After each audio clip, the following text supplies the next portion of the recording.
राजकुमार, देखिए आज संसद की कार्रवाई का चौथा दिन है और ऐसे में कितना हंगामेदार रह सकती है आज की कार्रवाई और किन किन मुद्दों पर विपक्ष आज सत्ता पक्ष को घेरने की कोशिश कर सकता है।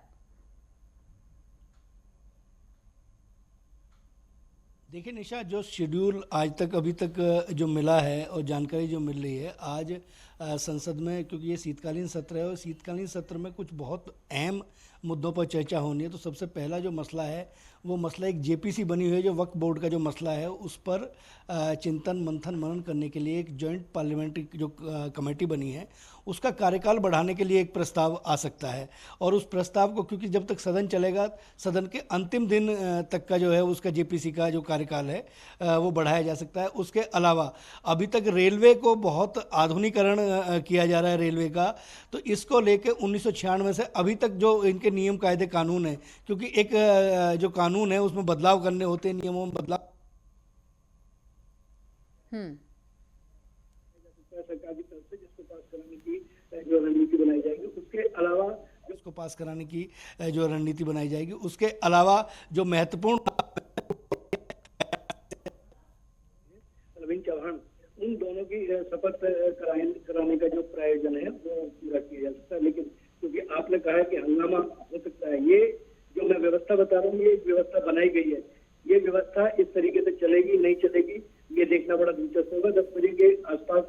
सदन की कार्रवाई जो है वो शुरू करने की रणनीति बनाई गई है। अब देखना बड़ा दिलचस्प होगा कि इसमें किस तरीके के मसलों पर चर्चा हो। राजकुमार, क्या संबल हिंसा को लेकर भी कुछ हंगामा देखने को मिल सकता है? संबल हिंसा को लेकर कोई चर्चा?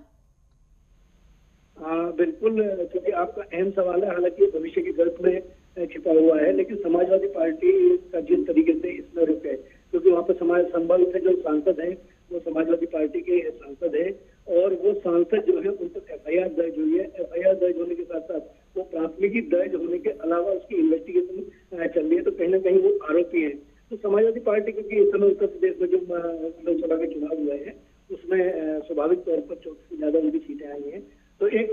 जो अपने जो सांसद है अपने सांसद के बचाव में स्वाभाविक तौर पर समाजवादी पार्टी और साथ साथ विपक्ष के जो नेता हैं वो भी, क्योंकि एक सांसद पर मुकदमा दर्ज हुआ है और वो सांसद इसी सदन का सदस्य है। लेकिन किस तरीके की चीजें निकलती है, किस तरीके से व्यवस्था बनती है, किस तरीके से इसको रखा जाता है, ये भविष्य की गर्त में छिपा हुआ है। लेकिन उससे संभावना भी कोई इनकार नहीं किया जा सकता कि वह जो सदन है उसमें इस पर चर्चा नहीं हुई।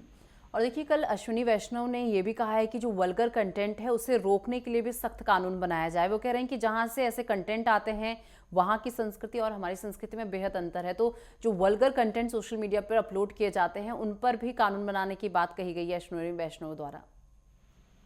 देखिए निशा, क्योंकि इस समय हिंदुस्तान जो है वो 21वीं सदी की तरफ अग्रसर है और आज हम कहीं ना कहीं सोशल मीडिया की जो जकड़ है उस जकड़ में जकड़ते हुए जा रहे हैं। एक दौर था केवल समाचारों को आप तक पहुंचाने के, जनता तक पहुंचाने के लिए केवल एक माध्यम जो था वो केवल अखबार था। अखबार के बाद फिर टेलीविजन का 90 के दशक में चलन हुआ। लेकिन आज जिसके हाथ में मोबाइल है और जो स्मार्ट मोबाइल इस्तेमाल कर रहा है, जिसके हाथ में इंटरनेट है, स्वाभाविक तौर पर वही जो है जिसके हाथ में इंटरनेट है स्वाभाविक तौर पर वही जो है व्यक्ति जो है उस व्यक्ति की मतलब एक तरह से मुट्ठी में जो चीज़ें आ जाती हैं। अब उसमें कई बार संभावना इस तरीके की जरूर व्यक्त की जा सकती है, क्योंकि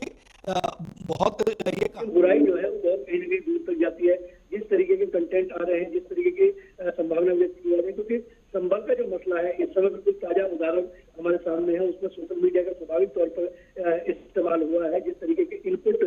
पुलिस की तरफ से मिल रहे हैं, इन्वेस्टिगेशन में मिल रहे हैं, उसमें बहुत सारी बातें ऐसी निकल के आ रही है और जांच अभी चल रही है। अगर एक आप देखिए एक